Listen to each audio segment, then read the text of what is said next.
The Honourable Leader of the Opposition. Magazine asked this question this week: why is Canada's economy falling behind America's? It goes on to note that national income per person was 80% of the U.S. and Canada in the decade before the pandemic, and is now just 70%, the worst gap in decades. So will the Prime Minister doesn't answer my questions, maybe he'll answer the economist's questions. Why is our economy falling so far behind the Americans? Is it because of his quadrupling carbon tax? The Right Honourable Prime Minister.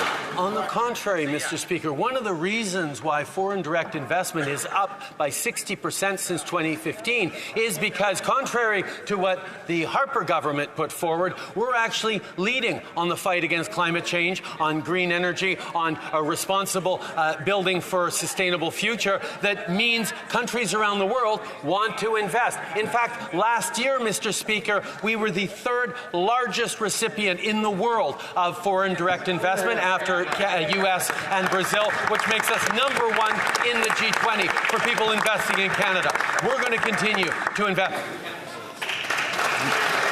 The Honourable Leader of the Opposition. Speaker, Canada's workers get 55 cents of investment for every dollar an American worker gets, and only 65 cents for every dollar an OECD average worker gets. For a net 450 billion Canadian investment dollars have poured out into the U.S., more than have come back under this Prime Minister's 9 years. And The Economist points out that our GDP per capita is now lower than Alabama. And it says, and I quote, "Catching up to Alabama may soon seem like a distant dream." Why?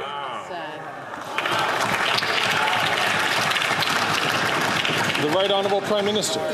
Mr. Speaker, Canadians are facing difficult times right now, which is why we made the choice to invest in things like dental care, like cutting child care fees in half for families right across the country, $10 a day in 6 jurisdictions across the country. Why we've chosen to step up on dental, why we're choosing to step up on pharmacare to deliver free insulin and prescription contraceptives to people who are having to make choices between their health and their rent or their food.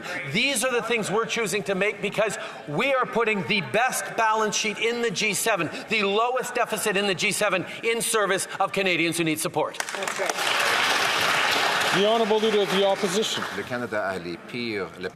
Canada has the worst mortgage debt, the worst inflation, housing inflation, that is, and the most significant consumer debt of all G7 nations. Now, The Economist has asked the following question: why is Canada falling behind the American economy?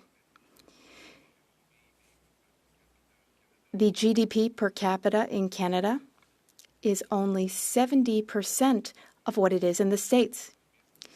So here is the question in The Economist: why are Canadians falling behind Americans? The Right Honourable Prime Minister. Mr. Speaker, the International Monetary Fund has projected that Canada will have stronger growth next year than the United States. We are at the top of the pack in the G7 when it comes to having the smallest debt to GDP and deficit to GDP ratio. Our macroeconomic situation is very sound. Here's what we want to do for Canadians. We want to offer them services and programs which will help them, like dental care, like school food programs. We are here to invest. The Conservatives are here to cut. The Honourable Leader of the Opposition. The GDP, that is, the per capita growth in Canada, is lower today than it was 10 years ago. This is the worst GDP growth per capita of all Canadian prime ministers in decades. There's also been the most significant consumer debt of all G7 countries, and now our GDP per capita is lower than Alabama's, Mr. Speaker.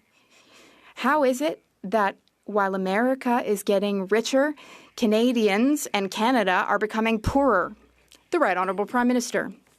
Mr. Speaker, Our population growth has been stronger than that of other G7 countries.